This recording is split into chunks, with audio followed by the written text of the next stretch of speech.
All right, we're back. Post-game, Big Orange Game Day show. I'm Charlie Burris of A to Z Sports. That is former Tennessee quarterback Jonathan Crompton. Tennessee comes up short, 41-34. They drop their second game of the season to the Pittsburgh Panthers. And there's a lot to unpack here, but just that's a disappointing one. It feels like Tennessee should have won that game. Am I wrong about that? No. And I know we can go all day on shoulda, coulda, woulda, and all that stuff and everything, but the reality is we should have won the game. I don't know what the hell we're doing on 4th and inches. First, bad spot. Throw that out there. Second off, it doesn't matter if it's a bad spot or not. Like, on the play call. Just mind freaking blown. Like, I'm sitting here talking to my wife about, hey, in my head going, are we gonna go for 2? Let's just do it. Let's score and go for 2. Same thing. Said the and same I'm like, thing. Don't leave it. You know what? Have the nuts to do it. And then that happens, and I'm like, looking around, going, what are we doing? We're gonna let it's blatantly obvious. 2 edge rushers come off the edge unblocked. Okay, if you're going to do that, then go under center and just go QB sneak. You got a 6'4" quarterback. Just fall forward. It's 4th and 2 centimeters. You needed an inch. Like, it was literally 4th and an inch. I mean, it was like just go under center. I'm pretty sure him being a quarterback and the center being a center know how to do an under center snap. Just throwing it out there. We go under center, just fall forward. It's not like it's 4th and a full yard. It's literally from the white stripe to the nose of the ball. Like that's what upset me because Hooker played well. He did. If it's not for him, we're not in the ball game. Or at least offensively. I'll say it that way. Offensively. He made plays that 3rd and 15. Hey man, kudos to you because the quarterbacks I train, I mess with them. Like, guys, defensive players don't know that you're past the line of scrimmage. Give them a little pump fake. They're going to go for it no matter where you're at. Yeah. Pump fake, head nod, first down. Like, that changed the game. He played well to keep us in this game. That 4th down pisses me off. That was probably the hardest part of that whole thing to process because it realistically speaking, as a scarred Tennessee fan, you look back at the history and there's just this long line of games where the other team puts in a backup quarterback and they roast us. It's happened who knows how many times over. It's just this kid, nobody's ever heard of him, and suddenly he's in the Heisman running against Tennessee. And Hooker comes in, and he didn't play like a Heisman contender, but you said it. He kept Tennessee in that game. He made plays and made some really slick moves out there where I said this kid is going to drag this team to a win. And he's willing it to happen. He is. And you know what? I give him credit though. Notice what they were doing when they were going. So a couple of the QB draws they called, it was kind of slick how they did it. It was actually a QB draw / RPO. If you go back and watch it, watch his eyes. It is a QB draw unless that linebacker does this and he can throw it. It's a designed. Instead of an RPO with running back, it's the quarterback draw RPO. So those were designed well for him. And he made the right read on that. The only one mistake he made was the interception. But at the end of the day, man, it's hard to sit here and say, if you don't play 1,000% perfect, we're going to lose. I mean, it's football. I understand bad things are going to happen. So, obviously every player is entitled to something. So none of that is on him. He played well enough to keep us in the game. The 4th down call, well, let me kind of go back. 109 yards. 109 yards. I'm sitting there going, yes! And, like, come on. Really? It was like just the biggest balloon in the world, and you just pop it. They're so this whole game feels like a called back touchdown. The whole thing it's like the win is just right here, and you're like, yeah, yes, no. Yeah. Nah. Because I was doing that, and he was running left, and I was like, dude, don't let the lineman tackle you. Yeah, he got away. Yes, he's going. Wait, what? That epitomizes this whole game, man. It's where you're hit Hooker's playing out of his mind, dragging the team to a win, gutsy plays, and then Heupel calls this nightmare play running. It was, I mean, you want to talk about this fan base being scarred. If that play didn't remind you of garbage that Butch Jones did, then you watch a different Butch Jones team than I did, because that's the same exact stuff that he used to do. Shotgun at the goal line and all that garbage. And I went, no. Don't do that. It was going so well, because a lot of this game, I looked and like the scheming, you said it, the plays they were drawing up. They drew them up perfectly. It was made to work, and it was working. And when you put Hooker in the situation where he made the plays happen and the execution was going well, things rolled. And then it was going that well, and you just go, why? You were doing so well. We were there for you. Why?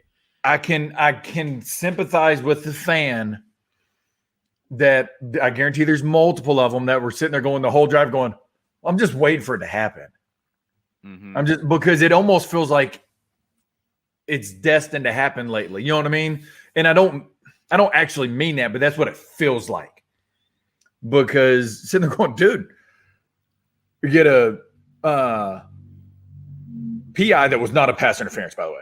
Not a pass interference. That was serendipitous. I was sitting there going, cool, I'll take the call. Then a late head of bounds. I'm like, oh my God. Yeah.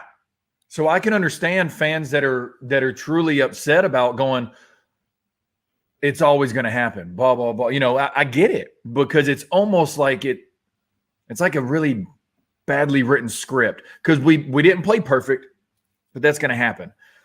But we played well enough. The defense, you know, come out in the first drive and we give them a turnover, and the defense just puts their feet in the sand and goes, it's not going to happen. You know, so the defense was put in a lot of bad positions today. So let's call it like it is. But I'm encouraged by what I saw from them being put in those positions. You know what I mean? For sure. I'm not going to sit here and say we have a top 5 defense. That's not what I'm getting at. But I'm saying for the players that we have with the youth and the transfers and all this stuff, for the schematics, that's a bright spot for me. Honestly, a bright spot. It's crazy that we're walking away from the thoughts that I had preseason. It's pretty crazy that we're walking away from the first game against a major opponent going, the defense brought it. That's because I just thought, I mean, you look at this set of players on this defense on paper during the preseason, and you went, I don't know where the production's coming from, boy, because this is a ragtag set of dudes, and they dug deep.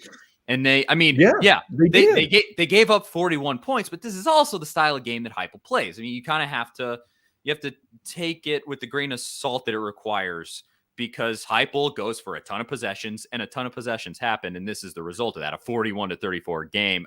I think the over-under was like 57, and they almost reached 80. Yeah. So, I mean, I don't know who chose that over-under, but the mistake there. But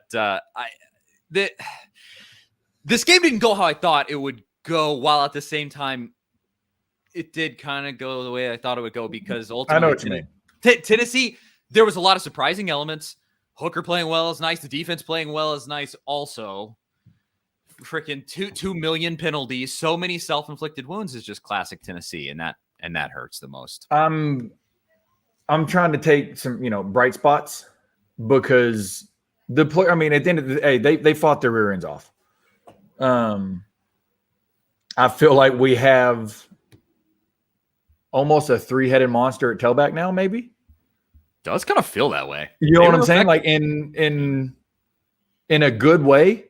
So, maybe, I mean, here's the thing. We all knew we're not going to win the national championship in year one. You got to look for bright spots to build on. We've got some running backs with youth that we can build on.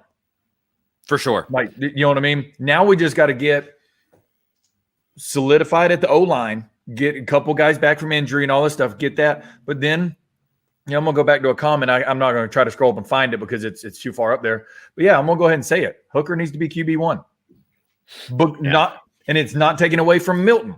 It's defective. It almost looks like Hooker's a little more comfortable because he's been in the system a little longer because he got to come in spring. So that's not a slight on Milton. That just means, in my opinion, Hooker just looked a little better, just overall. I think this opens up the conversation, and I'm thankful for this because I think if Tennessee ends up losing this game by 20 some odd points and we feel really discouraged, you don't get to have this conversation. I walk away from this and I go, I saw a team out there that is going to be competitive against Missouri, that's going to be competitive against Kentucky, that's probably going to beat South Carolina. South Carolina almost lost. South Carolina did not look that great today overall. Yeah. I give credit to ECU for the way they fought, though. Yeah, and hey, they pulled it out. All credit to them, but they do not look like a powerful team. And so you look at those 4 games. You have to win to make a bowl game. You have to win 3 of them, and I say that is possible. Yeah, I don't know if it's likely at this point, but with what I saw out there, if you can bring this exact effort and eliminate all the penalties, that's a win in bottom half SEC games. Yeah, but penalties, yes. We gotta I'm trying to remember what we had. 134 penalty yards. That's atrocious. But I'm still trying to take the positives. These kids fought their rear ends off, man. And it's also without our top 2 tailbacks. Yeah, that's true. You know what I mean? Our starting center's out. One of your best wide receivers. That's what I was about to say. One of our best wide receivers. Yep. So for what we had, if you go look at the paper, like the roster on paper, we shouldn't have been in the ball game. If you put it up just without watching a game and you just put it together, you go, all right, Tennessee's not even going to be in this one. So what we did was really, really good for that. I'm going to go back to it. I don't think that it's a slight on Milton, whether he's hurt or not. The Hooker throws a lot better with touch. Now that tight end down the seam play is probably not going to work for a few weeks because we ran it a few times a day. But notice when Hooker threw it versus when Milton threw it. Randy Johnson, 102-mile-an-hour fastball versus I'm going to put it on my tight end because he is a tight end, not a receiver. So I'm just going to put it on his body. Those things make a big difference. Things like that are just additional elements where I said there's encouragement here. Disappointing as this win as disappointing as this loss is, because it was really self-inflicted. I do see things that I go, we can work with that. We can work with that. And I'll ask this, and we'll move into kind of the second part of the show here. To everybody who's watching, again, up around 200 people, we appreciate everybody for tuning in. Means the world. Answer me this. We've seen Tennessee play our major opponent now. I guess we don't know the exact level that Pitt is at, but that's kind of the fun of this question that I'm going to ask, I guess. Okay. What is the record for the rest of the season from here? Given what I just mentioned, where it seems like Missouri, Kentucky, South Carolina, winnable games, how far do you think Tennessee goes with this? Is this a bowl team? Is this a 7-win team? I'm interested to see what people think. Is it a more pessimistic feeling? Because I walk away weirdly with optimistic feelings while also going, oh, that should have been a win. That sucks. So we'll talk about everybody's responses here in just a second, but drop those in. What record do you think Tennessee will have for the rest of the season? And I'll say this, our stream of the A to Z Sports game day post-game analysis show is brought to you by all the other content on A2ZSports.com. If you don't know, we're covering all sports in the state of Tennessee, the Titans, the Predators, of course, the Volunteers, and I even host a podcast weekly with Zach Reagan, another writer at A to Z Sports. And every Monday we post that up, and because of the length and everything, we have the ability to go a little bit longer, a little bit more in depth. And we try to hit every facet of what we watched of Tennessee this week. So look out for that on the A to Z Sports Podcast Network feed, Apple, Spotify. Rate, review, subscribe. Thank you very much. And otherwise, just check out A2ZSports.com. Best coverage of the Vols on the old internet. So let's see what we got in some of these responses. Matthew Haskett, 4-8 or 3-9. So pessimistic. Cole Smith, 5 wins. That's cool. Ronnie Knowles 4-9. Brent Matlock 6-6. They won't win more than 3, says Tim Spoon. Jordan Estrada 500 is this is absolutely a 6-6 team. I think that's how I feel. I had predicted 7-5. After this, I think I'm feeling more 6-6 because this game was the linchpin to 6-6 or 7-5 to me. You win this, you don't have to struggle for 6-6 down the road. Now you're gonna have to fight for it pretty hard in some tougher SEC games. But how do you feel about that after watching this game? That's a really, really good question because the way they played, I'm going to be optimistic and go 7-5 because I'm going to say we end up beating somebody. I'm going to say we're going to beat somebody we're not supposed to beat this year. You know what I mean? At least one, maybe like an Ole Miss or, I mean, depending, honestly, people are going to call me crazy, but depending on how healthy JT Daniels is, maybe somebody like, you know what I mean? Because it doesn't matter what your record is, that can always be a close game. No, but I'm just saying, because he's not playing today. That's true. Yeah. So I'm saying, depending on how healthy he really is, they didn't look great offensively anyway. No, they did not. So that's my thing is like, I'm going to say, beating the teams we're supposed to beat gets us 6-6. I think we pull out one more and go 7-5 just because of the fight I saw in the second half.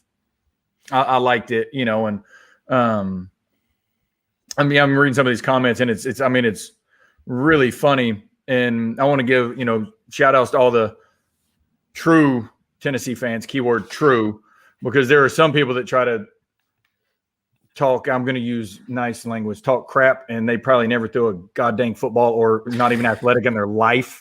And if you want me to say your name, I will. I don't care. Do it. Trying to act like, oh, I lost to Vandy. Actually, when did I lose to Vandy? Please tell me. You know who you are. You know who you are, commenter. When did I lose to Vandy? I would love for you to tell me. Because I wasn't playing. I was actually in a sling and surgery in 2005. So go back and do your research before you try to talk smack, and you never played football. So shout out to all the true fans that stick by these players. Don't come in here without the receipts. Those are the ones that the players love. Because at the end of the day, this is still a game, right?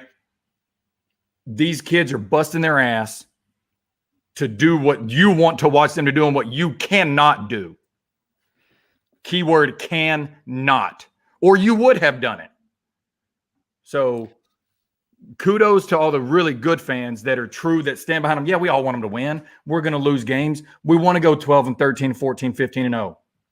But when they don't, like today, the people that are truly being optimistic and seeing how these players fought their ass off, that's why the Tennessee people love you. I don't know. Well said and good. Just suck on that. But I don't know how you watch that game and walk away thinking that you didn't see good effort. Because exactly. There were games with Pruitt where I went, the heart's not in it with these boys, man. They don't want to be there. We talked about it so much last year, man, where me and Austin were almost like blue in the face going, they quit on them. They quit them. They did not quit today. No, we came out on the losing effort, but by God, they did not quit. I think we will look back on this game and think two things. I think Pitt's offense will turn out to be good. Like, I think Kenny Pickett will probably be one of the best quarterbacks you face all season, and that's behind you, and you almost won the game. Yep. And I also think that this, as I've already been saying, this ends up boding well. You kind of look back and you go like, that team really had resolve back in the beginning, and I think you'll see it moving forward too. That's just my personal prediction for this game, just what I saw. I don't know how you see that, and you look back and think that there wasn't good effort there and not give these kids credit. Dude, that's what I'm saying. We're on the same page, and I think JR hit the nail on the head. Penalties can be fixed. Yeah. Effort cannot be fixed. You know what I mean? You can't. So that's why I go back to what I said at halftime. Do I want a dumb penalty on defense of body slam or something? No. But I'd rather tell you to slow down a little bit than go, dude, why did you not make that play? You weren't even close. But that was not the case at all. Yeah, do we need to make sure when we're on the goal line and we play man coverage and then we know they're running a slant, play inside? Yeah, those things can be fixed though. The effort cannot. And that was there today. I agree. Yeah, I'm encouraged. And I'll switch lanes here on you and talk about what I think most people want to hear about in this scenario. And I want you to speak into this with your experience with this quarterback switch. What is the dynamic in a room like that? I mean, I don't know that you exactly went through what is happening right now. It's a sort of singular situation.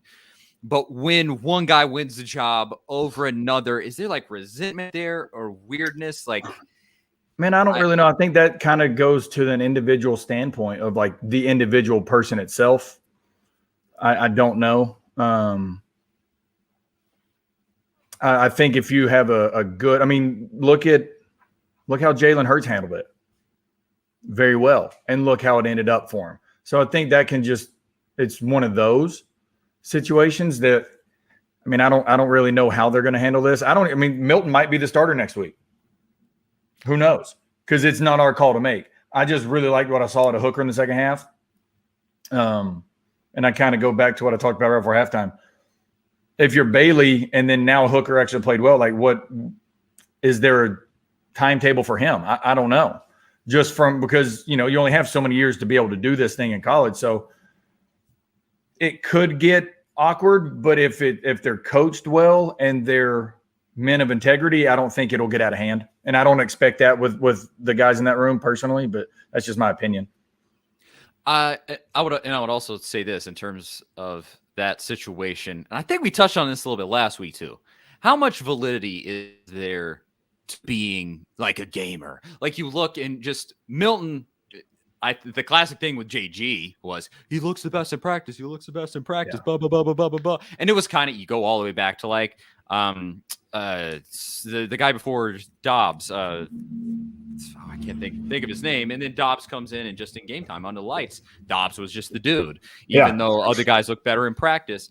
How much validity is there to that if you said, because I just saw what I saw in preseason of Hendon Hooker, and I looked and I went, I don't know if this is the dude that's going to compete for that job. I think I said it like last week on this show. And then it turns out he comes in the game and he's carrying Tennessee on his back for a time and really looks like he's going to will this team to a win. Is there validity to that whole, he looks great in practice, but he can't play in the game kind of a thing? Honestly, man, I go back to taking it back a few years, Casey Clausen. And I remember everybody used to go, oh, well, he doesn't really look that great in 7-on-7. And he doesn't look that great in 1-on-1. But by God, when the lights come on, it's 11-on-11, you can't beat him. Right? And I always refer to that because what really matters is winning on Saturday. Yeah, you got to be prepared during the week. You got to be able to practice. I'm not giving the Allen Iverson rant, but you've still got to be able to do it when the lights come on. And there's really no better thing to what players call putting it on your tape as your resume. There's really no better resume than doing it when it matters. And right now, personally, Hooker has a better resume than Milton, just from the fact of not because of statistics, not because of anything other than he just looks a little more comfortable making some of the throws that are called. Because if you look at it, our offense right now really only is deep ball shot or a version of a screen, meaning just a wide receiver 1 yard, what they call smoke route, or a tight end in the flat. So maybe that's the reason why is he's not fully comfortable yet. I don't know. But to me, that, it means more when you do it under the bright lights.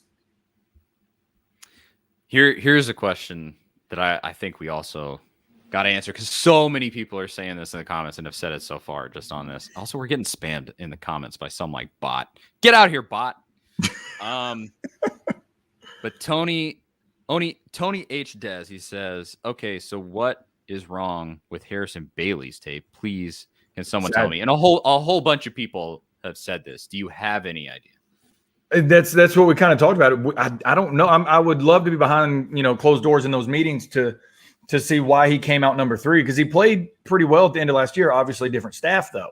That's the whole thing. And it's kind of like any other thing. If a new staff comes in, 95%, and that obviously that's a made up number out of my head, but like to bring in their own staff. They want to bring in their guys. Not to say that Bailey is not a guy, but he wasn't, handpicked by this staff. Maybe that has something to do with it, because it does happen. And if he doesn't play at Tennessee, he's going to be a hell of a player somewhere, and hopefully at Tennessee, obviously. But whatever's best for that kid is what I would hope everybody, including myself, wants, because you only have a certain amount of years to do it. It's just a matter of, does he have that conversation with his, inner circle? I think that would be I would like to know if he does, personally. I think he will, but that's just my opinion. We'll see, because this is what everybody wants to know about. I don't care who it is. I want to win the damn football game. Exactly. Doesn't matter who's behind center. Exactly. I mean, as long as we produce. And I just saw out of Hooker, specifically when plays broke down and when his number got called, specifically on the ground, the kid made the right decision on multiple occasions. And that was really nice to see, because it just seemed like Milton was locking up. Like, he would get pressure come from all sides and have to make the decision, and he was just like, he would freeze up. And with Hooker, you've been saying it just seemed a little more effortless, a little more comfortable. And if that's all it takes, I'm here for it. And maybe week over week, they can get the chemistry all the way down. Somebody in the comments did say his main problem at Virginia Tech was interceptions. And obviously that has got to clean up. Yeah, here, Matt William, he said interceptions were the knock on Hooker at VA. If not, we'll I don't know. Honestly, I don't know how many he had. I really don't. I think I heard on TV he had 7 through 15 games, but I haven't looked that up. I have no idea personally. So I don't know. But you know what? We could say kind of what Heupel said for last week. No good position is settled with one guy. Maybe they both end up playing. Maybe there's packages for both on how they do this. I don't know, but I just think that Hooker looks more comfortable, probably because he's been in the system a little longer. He's a little more matured in that way. I don't know. And then let's talk about this. And I think it's another thing where you can speak into this from being a player. When you got a dude like Jeremy Banks, and it's an odd situation with Jeremy Banks because he's extremely volatile and does dumb things and doesn't make the smartest plays and doesn't always give the best effort. And you can go down the line. Sometimes he makes total freak plays and the dude's a physical monster. But a lot of the time, it's just not up there. He doesn't have it between the ears, it seems like. When a dude does something stupid, like he did with the body slam, what is it on the sidelines for that guy? I can imagine probably, but did you just get roasted? Is it the coach that comes and screams? Well, typically the players are all hyped up because, you're probably going to be on Sports Center and all that. But the coaches, excuse me, the coaches are more in the moment in the game of, you just put us behind the chains. Like, you just hurt us. And, the good ones in there. I mean, every coach is different, whether they're going to scream, yell, grab your face mask, not scream or yell, whatever. But they're going to get their point across in some way, shape, or form. The thing I do respect about Nick Saban, he benched one of his best players last week at tight end, and the other tight end balls out. Now he goes, you got to earn your job back. Now, we don't have that depth yet. We can't do that. You know what I'm saying? Like, we don't have that yet. But I've also been saying it very loud since last year.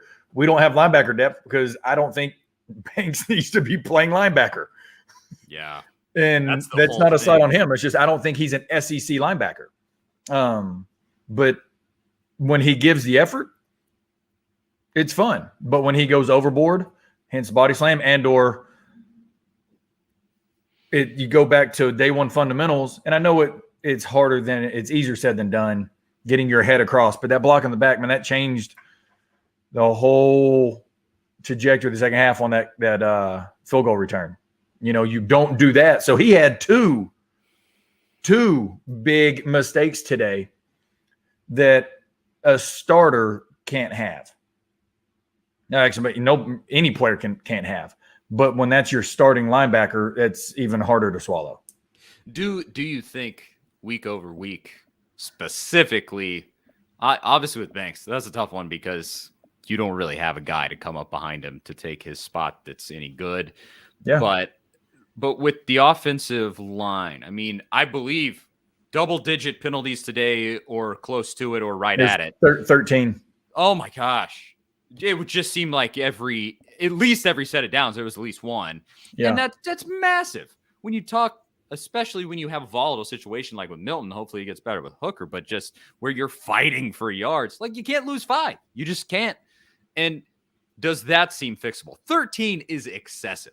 Does that? It is. I mean, but then again, hey, look, Pitt had 9 for 76. They weren't much better. It's true. But either way, you still get 13. It's just way too high. Like I said, I can overlook the effort penalties. You know what I mean? The Cade Mays on the goal line, dragging the dude, driving him into the ground. I love the effort. But let's do it at a different time. You know what I mean? But it's hard to, it's hard to say, oh, don't just pull back right now. It's a testosterone fueled sport. So it's very hard to do, but it can be done. You gotta control your emotions in football. There's a time and a place to let it out. And obviously today we had it, a couple that were costly because think about it, we're first goal on the 4, we score there. Okay. 4th and 2 inches. If we score there, like we legitimately, because our defense played well enough, we shot ourselves in the foot too much. 109-yard kickoff return, score there. There's 21 points right off the bat that were just given away. You know what I mean? By either dumb penalties or just, I don't even want to go into the 4th down again. But that's everything that you're saying. That's why I say when I look at like South Carolina or especially Vandy, I mean, good Lord, Vandy sucks. Like I look at that game and I say, you take away those penalties and just replace it with the effort that we saw today. Was it perfect? No, but you take away those penalties. Against Vandy, that's a 40-point win. And against South Carolina, it's probably a 20-point win. And against Georgia, you're probably competitive up till the 4th quarter. And that's something. I mean, I can be as disappointed as I want to be, and I'm going to be bitter about this one this whole week, without a doubt. Oh yeah, we all are. Slipped away. I'm going to go with, Mike said, Cade got screwed on that call as well because the Pitt linebacker slamming Milton's head in the ground. I totally agree. Not going to argue that at all because, like I said, I love why he did it. But the way I look at it is just like cheap shot on the next play during the play. You know what I mean? Something. Wait until you see who it is. Get him under the pile because those things happen. So it sucks that we got a penalty on it. But I love why he did it. He was protecting his QB. As a quarterback, that's what you want in your lineman. You want that dirty, nasty, I'm just gonna rip your head off for trying to touch my guy. I love it. It just sucks that we had to get a penalty because those are, like Tim said, good teams don't make that many mistakes consistently. So we've talked about it. We're on the verge. It's teetering right now. We're starting to get to where we can go there because of today's effort. We just now got to be a little more consistent to help that go quicker. I mean, I think to a certain extent, it still holds true. We had conversation up till the Kentucky game last year. The conversation that we were having was, looks like this team's a quarterback away. I mean, you're kind of right there. The defense wasn't good, but you were like, the defense is good enough. If you could put up 30 points in a game, you're probably going to win most of them. And so maybe it starts to translate with a better offense. And if you can get good chemistry with the quarterback, I don't know that I look at this team and go that it's a quarterback away specifically because of depth. The defensive depth right now. And that's something we've got to address that in recruiting. Yeah. I mean, when you get late into a game with like Georgia, that's where it's going to bite you so badly, where they're stacked deep with 4 and 5 star guys, and you're just working. You can compete with them with your starters, and everybody after that, it gets pretty rough. And so, you know what though, the two positions. Now, I kind of want to ask everybody's opinion before I say mine. What 1 or 2 positions is everybody excited about on the offensive side of the ball? You can say 1 or 2, it doesn't matter, because I've got like a 1A, 1B. O-line, running backs, tight end, receiver, or quarterback. I would like to see what everybody's opinion is on that. I could tell you personally, and then we'll see what folks say in the comments. From today, the tight ends, that revelation of having tight ends that worked, I was like, this changes the whole dynamic of what you can do on offense. Because that was one of the biggest things under Pruitt, where I was just like, how you're running this antiquated NFL style offense thinking you can just shove the ball up the field somehow, and you're not utilizing your tight ends. Like, that's insane. And now you got 2 guys that before the season were kind of just nameless. I don't know that I could tell you. They were afterthoughts, and it's not a slight. It's just because we didn't know much, and they weren't able to produce in the last system. Yeah, and so now that was exciting to me. I can tell you that's certainly my number 1. Let's see, Cam. Looks like Cam Myatt agrees with me. Tight end. Bobby Peterson says love Jabari Small at running back. Tight ends, running backs from Jordan Estrada. So I'm thinking like 1A, 1B. I think you can't go wrong with one. I'm going tight ends, running backs, because being able to see, like I said, I feel like we got 3 guys at running back right now that can carry the load. You know what I mean? You don't have to play 60 snaps, but you can play an effective 20 snaps a piece and keep them fresh. I think that's a big thing, kind of like Georgia used to do. You know what I mean? Where they would have 2 or 3 dudes that were so fresh that it made their offense better because they weren't having to go 60, 70, 80 plays a game. Yeah, I think that we might be on the verge of that at running back. It's nice to have a Derrick Henry bell cow, but if you can't, those are very few and far between.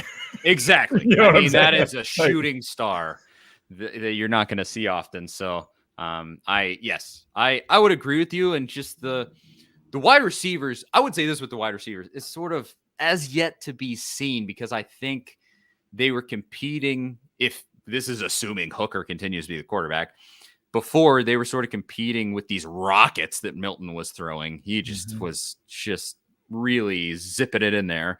And so there were drops and problems like that. And I just want to see them get more opportunities. I'm not totally sure how I feel about it yet. I see the potential in Jalen Hyatt. Valus is an exciting player, but he doesn't get the ball enough, in my opinion, for sure.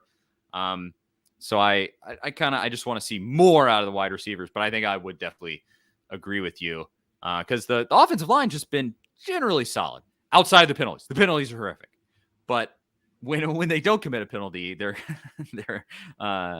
blocking has been pretty decent. So yeah, preseason I was super excited about the receivers, but I kind of agree with you. I don't think they've been given a chance to show that yet.